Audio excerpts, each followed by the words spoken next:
नमस्कार, मैं हूं अमित कुमार। चंद्रयान 3 चांद पे उतरने के साथ साथ ही पूरे भारत को गौरवान्वित किया। पूरे भारत में खुशी का लहर है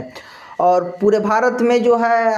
भारत का पूरे विश्व में नाम बढ़ा है और सम्मान बढ़ा है। लेकिन कुछ आत्माएं बेचैन भी है, कुछ आत्माओं को इससे कष्ट भी हुआ है। उसके कष्ट के कारण जो है चंद्रयान 3 नहीं है, उनके कष्ट का कारण है प्रधानमंत्री नरेंद्र मोदी। क्योंकि चंद्रयान 3 की उपलब्धि जो अभी वैज्ञानिकों ने हासिल की है, इस उपलब्धि में वो अक्सर देख रहे हैं कि प्रधानमंत्री मोदी को इस उपलब्धि के साथ जोड़ के देखा जा रहा है। देश की जनता भी जो है इसमें प्रधानमंत्री मोदी को भी क्रेडिट देते हैं। क्रेडिट इसीलिए देते हैं कि प्रधानमंत्री ने, केंद्र सरकार ने जब 2019 में जो है चंद्रयान 2 जो है असफल हो गई थी, तो उस समय प्रधानमंत्री मोदी खुद बेंगलुरु में इसरो के सेंटर में थे और वहाँ पे उन्होंने वैज्ञानिकों का हौसला अफजाई किया था, उनका हौसला बढ़ाया था और कहा था कि हम दोबारा प्रयास करेंगे और सफल होंगे। तो 2019 के बाद 2023 में भारत सफल हो गया और इसीलिए देश में चर्चा हो रहा है कि प्रधानमंत्री ने वैज्ञानिकों में जो एक आशावादी दृष्टिकोण भरा, जो उन्होंने हौसला अफजाई की वैज्ञानिकों का, और केंद्र सरकार ने, मोदी ने, प्रधानमंत्री ने जो बजट दिया और लगातार वैज्ञानिकों को हौसला बढ़ाया, उसका ही एक परिणाम है। कुछ लोग इस तरह से भी देखते हैं कि आज 2023 में जो है ये चीज़ें देखने को मिल रहा है कि चांद के जिस दक्षिणी ध्रुव पे आज तक जो है दुनिया के कोई भी देश अपना किसी भी प्रकार का उपकरण नहीं उतार सका, वहाँ जो है भारत ने चंद्रयान 3, और वो भी एक बहुत ही छोटी बजट में 615 करोड़ के बजट में उतार के दिखा दिया। आपको आश्चर्य होगा कि नासा का जो बजट है उसका जो है अंतरिक्ष का, उसका 2 लाख करोड़ है, जबकि इसरो का बजट जो है एक साल का केवल 12,000 करोड़ है और चंद्रयान 3 का लागत सिर्फ 615 करोड़ है। ये हॉलीवुड में बनने वाली जो ग्रेविटी यानी अंतरिक्ष के विषय पे जो हॉलीवुड में कई सारे फिल्म बनती है, उससे भी इसका बजट कम है। तो समझ सकते हैं कि इतने कम बजट में भारत ने ये सफलता हासिल की है, देश के वैज्ञानिकों ने ये सफलता हासिल की है। तो इस जब कोई सफलता देश हासिल करता है तो उस सफलता हासिल करने में जो लोग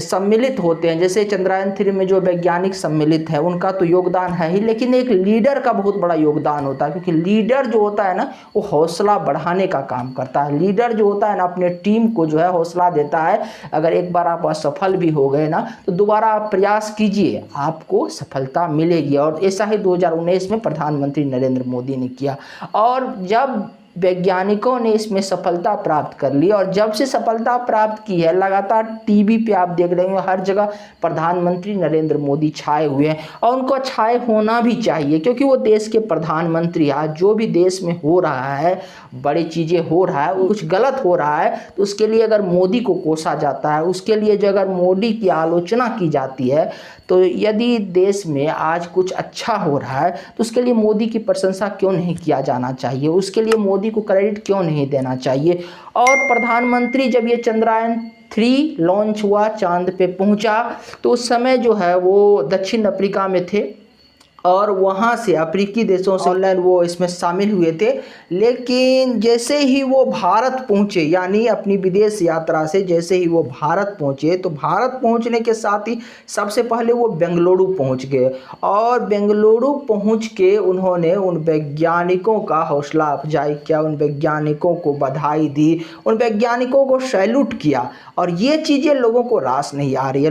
कुछ लोगों को लगता है कि जो लोग प्रधानमंत्री मोदी को पसंद नहीं करते, जिनको लगता है कि 2024 के बाद कम से कम प्रधानमंत्री के तौर पर दोबारा उनको मोदी को ना देखना पड़े, ऐसे लोगों को थोड़ा इसीलिए समस्या हो रहा है कि उनको लगता है कि अगर इन तमाम कार्यक्रमों जो अभी देश में हो रहा है, फिर चंद्रयान के साथ अगर मोदी कनेक्ट हो गया और 2024 में अगर इसको मोदी की उपलब्धि के तौर पर जनता के सामने रख दिया गया, जैसा कि अभी चल रहा है, तो जनता जो है, जिस प्रकार से आप देखे होंगे कि चंद्रयान-3 के जब लॉन्च का समय था और अभी भी चंद्रयान-3 जब लॉन्च हो गया और वो चांद पे पहुंच गया, तो पूरे देश जो है राष्ट्रभक्ति के भावना से भर गया। तो इस प्रकार से आप पहले कभी नहीं देखे होंगे कि पूरा भारत किसी अवसर पर तमाम प्रकार के मतभेद, वैचारिक मतभेद और दूसरे प्रकार के मतभेद को भुला के समस्त देश एक सूत्र में, देशभक्ति में जो है बंध गया है। और ये ऐसा देखने को मिला कब?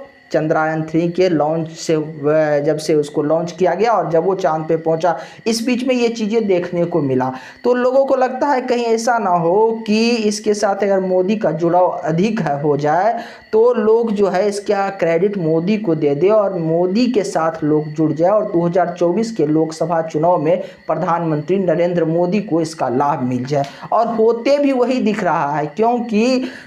जब से ये चंद्रयान-3 चांद के दक्षिणी ध्रुव पर जो है लैंड किया है, तब से लगातार प्रधानमंत्री मोदी छाए हुए हैं और उनके बारे में भी चर्चा हो रही है। जितना वैज्ञानिकों के बारे में आज चर्चा नहीं हो रही है, उससे ज़्यादा प्रधानमंत्री नरेंद्र मोदी के बारे में चर्चा हो रही है। फिर चाहे कोई चर्चा उनके समर्थन में करे, चाहे इसके लिए कोई प्रधानमंत्री को क्रेडिट दे, या कई लोग ऐसे भी हैं कि प्रधानमंत्री की आलोचना करते हैं कि प्रधानमंत्री को जो है इस कार्यक्रम में जो है दक्षिण अफ्रीका से सम्मिलित नहीं होना चाहिए। प्रधानमंत्री जो भाषण दिए उसको लेकर आलोचना करते हैं। प्रधानमंत्री जो वैज्ञानिकों से बेंगलुरु जाके मिले उसकी आलोचना करते हैं, तमाम चीज़ें करते हैं। लेकिन फिर भी देखिए, आलोचकों को देखिए या समर्थकों को देखिए, तो लेकिन इन दोनों के जो केंद्र में है ना, केवल चर्चा में सिर्फ प्रधानमंत्री नरेंद्र मोदी है। और यकीन मानिए, अगर इस प्रकार से इसको अगर राष्ट्रवाद से बीजेपी ने जोड़ दिया, जैसा कि ये राष्ट्रवाद का एक राष्ट्र के लिए बहुत बड़ा शुभ का घड़ी है, शुभ अवसर है, और इसका क्रेडिट अगर प्रधानमंत्री मोदी ले पाने में सफल हो गए, तो देश के सामने जो अभी तमाम मुद्दा विपक्ष के द्वारा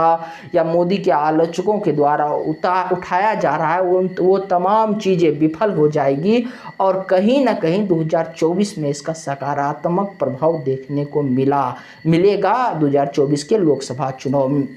और कुछ लोगों को तो अब इसलिए भी समस्या हो गई है कि जैसे ही प्रधानमंत्री मोदी बेंगलुरु पहुंचे, तो जिस जगह पर जो है चंद्रयान-3 ने लैंड किया, उस पॉइंट का नाम चांद पे जो है अब शिव शक्ति पॉइंट रख दिया गया है। तो कुछ लोगों को इससे भी समस्या हो रही है। कुछ लोग इसका भी आलोचना कर रहे हैं कि ऐसा नहीं करना चाहिए, क्योंकि इन चीज़ों को फिर वो जो है हिंदुत्व से जोड़ के देखने लगते हैं और उनको लगता है कि ये हिंदुत्व का बढ़ावा है। ऐसी चीज़ें भी सामने आती है जो ऐसे चीज़ों का भी अब खुल के विरोध कर रहे हैं। लेकिन अगर बीजेपी और प्रधानमंत्री मोदी इस उपलब्धि को हिंदुत्व और राष्ट्रवाद से जोड़ देते हैं और ऐसा करने में वो सफल हो जाते हैं, तो निश्चित इसका लाभ 2024 के लोकसभा चुनाव में प्रधानमंत्री को मिलेगा, बीजेपी को मिलेगा। अगर आपको हमारी जानकारी अच्छी लगी तो आप हमारे चैनल को सब्सक्राइब कर सकते हैं, वीडियो को शेयर कर सकते हैं। धन्यवाद, नमस्कार।